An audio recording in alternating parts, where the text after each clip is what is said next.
donner des renseignements sur la vie privée de ses administrés aux services fiscaux. La CPE est courante, les services fiscaux des administrations en tout genre. Madame, Monsieur, bonsoir. Voici les titres de cette édition. La mairie d'Evron fait de la résistance. Pour la première fois, une mairie refuse de donner des renseignements sur la vie privée de ses administrés aux services fiscaux. La CPE est courante, les services fiscaux des administrations en tout genre, mais aussi d'entreprises privées comme les compagnies d'assurance, sollicitent très souvent les mairies pour obtenir des renseignements sur des personnes qui rencontrent des difficultés à payer leurs factures. Et pour la première fois, une mairie refuse de coopérer, de divulguer des renseignements sur la vie privée de ses administrés. Le reportage à Évron, en Mayenne, de Rémi Guinet et Catherine Basile.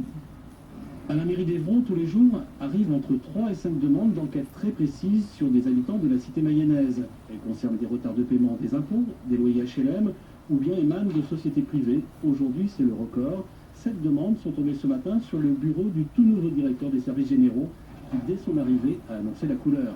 Quand on est arrivé, il a été clair, j'ai dit au maire, monsieur le maire, moi ça fait 10 ans que partout où je suis passé sur les collectivités, j'ai arrêté ce genre de procédure en accord avec mes élus. Je vous propose dès aujourd'hui de mettre fin à ces réponses. Lui-même victime de ces enquêtes, il y a une dizaine d'années, son coup d'arrêt répond à un souci d'éthique et de déontologie. Éric Touati constate que ces recherches augmentent de manière exponentielle depuis 5 ans.